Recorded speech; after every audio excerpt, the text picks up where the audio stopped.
Bago natin simulan ang paksa na ating tatalakayin ngayong umaga, ay maaari ko bang hilingin sa inyo na kayo ay tumayo upang manalangin.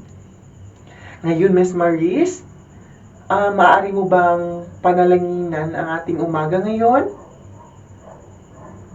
In the name of the Father, and of the Son, and of the Holy Spirit. Amen. Salamat, Maris. Alright, kumusta ang inyong mga araw, mga bata? Mabuti naman kung ganon. Kumain na ba kayo? Mabuti naman at kumain kayo. Alright, bago kayo umupo, ay tingnan nyo muna ang ilalim ng inyong upuan kung mayroon bang kalat at pakipulot ito bago kayo umupo. Very good, maaaring salamat at maaari na kayong umupo. Ngayon mga bata, may lumiban ba sa araw na ito? Wala? Very good at perfect attendance. Ngayon mga bata, sino ang makapagbibigay ng ating paksa na tinalakay kahapon?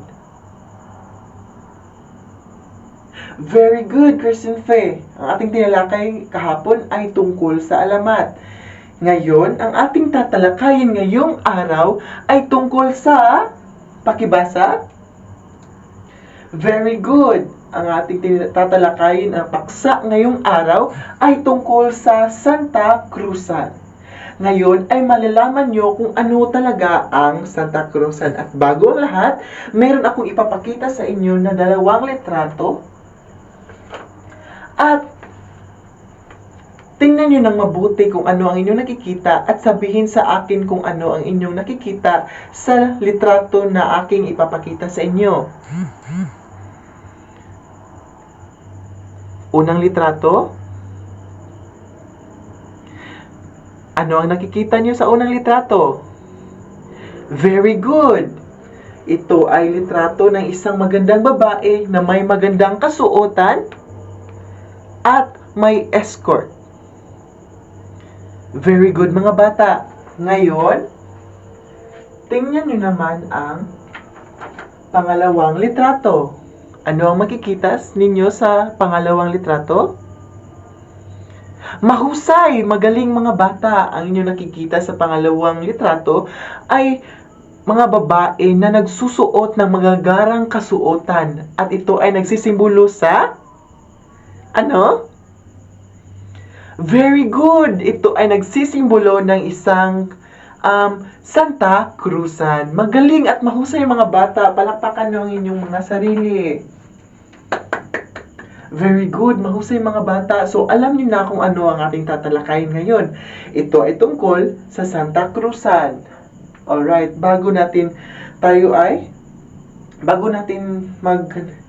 Bago tayo umusbong pa sa ating tatalakayin, ay talakayin muna natin kung ano nga ba talaga ang kahulugan ng Santa Cruzan. Alright, basahin natin lahat. Santa Cruzan. Ang Santa Cruzan ay isang tradisyonal na pagdiriwang sa Pilipinas na isinasagawa bilang bahagi ng buwan ng Mayo. Yes, narinig nyo ako. Ang isang Santa Cruzan ay dinidiwang lamang sa buwan ng very good, buwan ng Mayo. Bilang pagpaparangal sa banal na krus.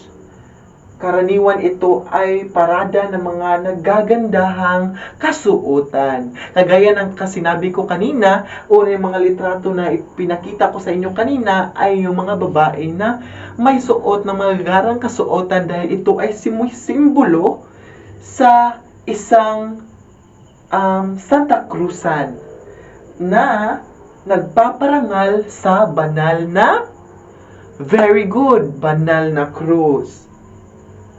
Ang Santa Cruzan ay may kasaysayan na nauugnay sa paghahanap ng banal na krus ni sino?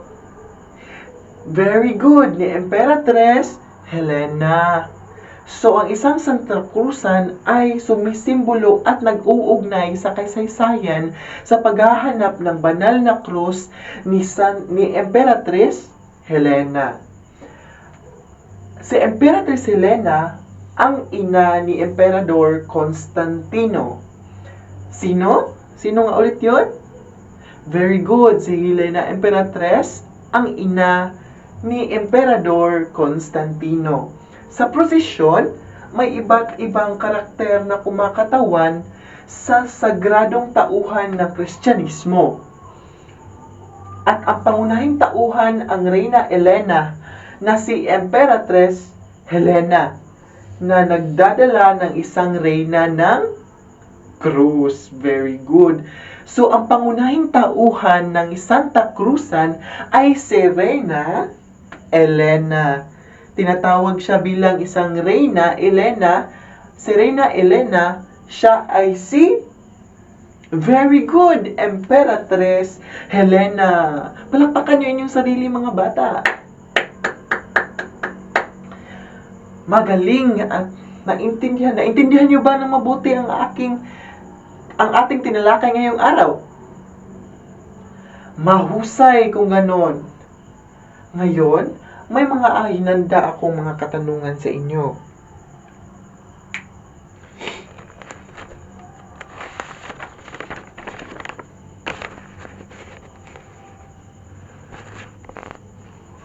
Alright, meron akong mga katanungan sa inyo. Unang katanungan, kailan ba isinasagawa ang Santa Cruzan? Very good. Very good, Asheril. Ginaganap ang Santa Cruzan sa buwan ng Mayo. Bigyan natin ng magarang palakpak si Asheril.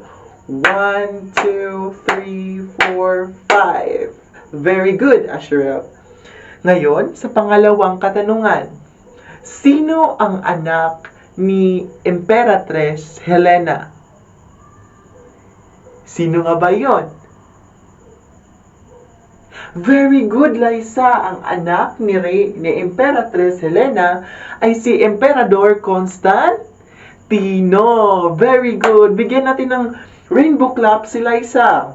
1, 2, 3. Rainbow! Yay! Pangatlong katanungan. Ito ay isang parada ng mga kabataan, lalo na ng mga kababaihan. Ano nga ba ito? Ano nga ba tinatawag dito? Ito ay ating tinalakay. Very good, Fritchie!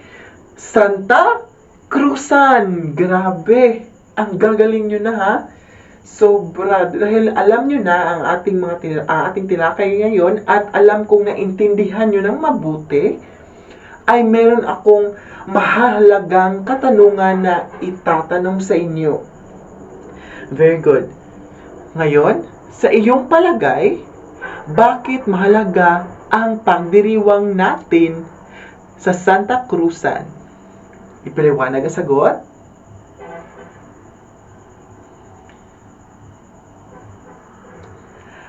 Mahusay, April.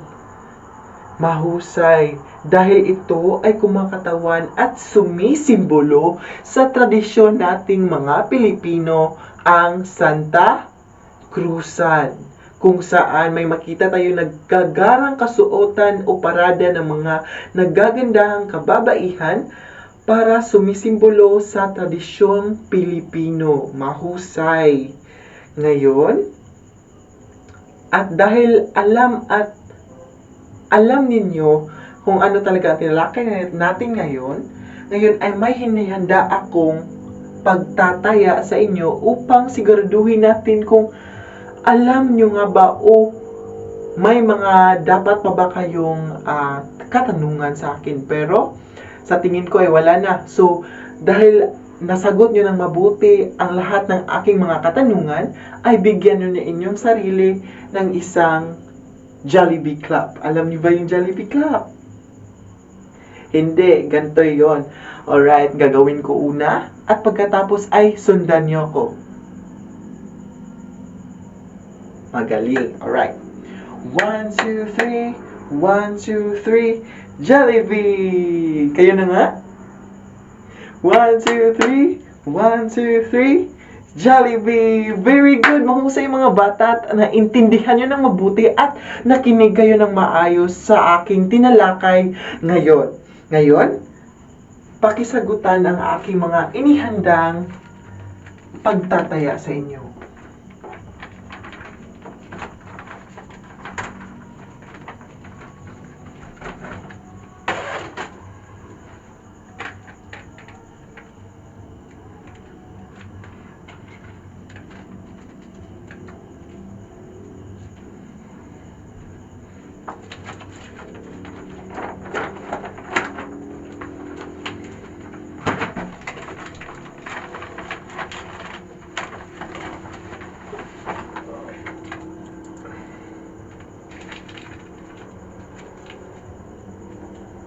Alright, panuto. Basahin natin lahat ang panuto. Punan ang mga puwang ng tamang sagot batay sa binasang teksto tungkol sa Santa Cruzan. So, sa aking pagtataya ay mayroon kayong 5 katanungan na may blanko at punan nyo lamang ng tamang sagot ang blanko na nakalagay sa mga katanungan. Alright mga bata, meron akong challenge sa inyo dahil lahat ng sagot na ito ay maaaring nakatago lamang sa ilalim ng inyong upuan. At kung sino man ang makakakita ng tamang sagot at mailagay dito ng tama sa mga katanungan ay may premyo sa akin. Magaling ba? Alright, unang katanungan ng pagtataya. Ang Santa Cruzan ay isinasagawa tuwing buwan ng... Hanapin yung mga batang tamang sagot na naaaring nasa inyong upuan at ikabit sa mga katanungan. Oh, nakita mo na, Mariel. Salamat, Mariel, at nakita mo na. Ang Santa Cruzan ay isinasagawa tuwing buwan ng Mayo! Very good, Mariel! Ikabit sa pisara. Very good. So, ang Santa Cruzan ay isinasagawa sa buwan lamang ng Mayo. Bigyan natin ng masipang palakpak si Mariel. Thank you so much. Ang pangalawang katanungan. Ang pangunahing tauhan sa prosesyon ng Santa Cruzan ay si... Sino nga ba? Hanapin nyo ang katanungan na nasa ilalim na inyong upuan at idikit sa pisara. Sino nga ba?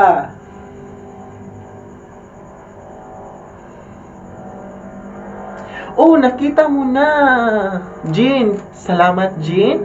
At ididikit ko sa pisara. Ang pangunahing tauhan sa prosesyon ng Santa Cruzan ay si Reyna Elena. Very good! Pangatlong katanungan. Ang Santa Cruzan ay isang parada ng kabataan.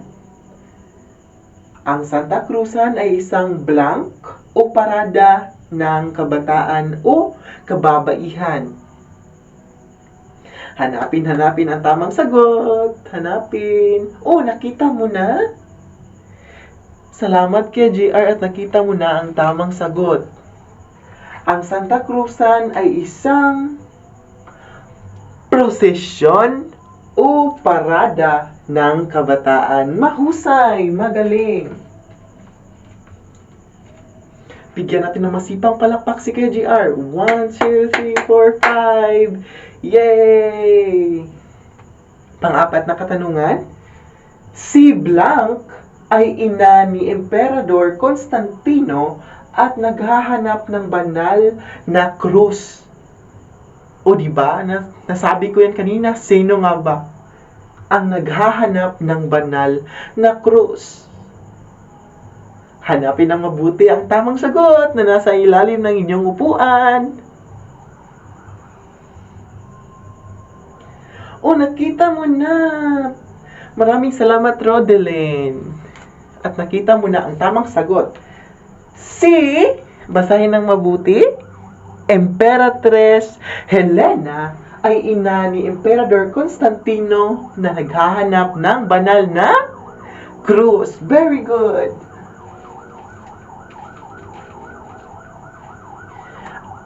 Panglima at panghuling katanungan bago ko ibigay sa mga bata na tamang sumagot sa Pisara. Ang panghuling katanungan ay, ang Santa Cruzan ay pagdiriwang bilang pagpaparangal sa... Ano nga ba ang pinaparangalan ng prosesyon na Santa Cruzan? O hanapin ang tamang sagot. Very good! Ang tamang sagot ay Banal na Cruz. Mga bata, nasagot niyo ang tamang sagot sa mga inihanda kong pagtataya o mga katanungan kung natutunan niyo ba ng mabuti at nakita ko ang natutunan niyo ng mabuti, so bigyan niyo ng sarili ng Rain Club. So, paano nga ba gawin ang Rain Club? Alright, so gagawin ko muna at susunod kayo. Very good. Alright. Rain Club. 1, 2, 3. Kayo naman. Mahusay. At sino nga ba yung mga bata na sumagot kanina? Very good. Kayo nga pala, so may bibigay ako sa inyo ng mga candies. Very good. Deserve na deserve nyo ang mga candies na yan dahil nasagot nyo ng tama ang mga inihanda kong katanungan. So, bago tayo magtatapos, ay meron din akong inihandang takdang aralin para sa inyong lahat. So, basahin nating lahat. Panuto.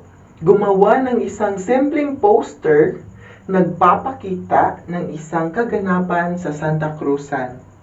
Ganun lamang kasimple, sa isang grupo ay na may 5 katauhan o individual sa isang grupo ay gumawa kayo ng isang poster na nagpapakita ng isang kaganapan sa Santa Cruzan. Narinig ba ng mabuti? Very good! At dahil dyan nagtatapos ang ating talakayan ng Santa Cruzan at salamat at nakinig kayo ng mabuti at bigyan niyo ulit ng masipang palakpakan ang inyong sarili. At bago kayo umuwi ay huwag niyo kalimutan na mag-ingat sa daan at umuwi ng maaga at wag na maglakwatsa. Very good mga bata. Sa huli at sa bukas na naman, your teacher Trixon. Bye-bye.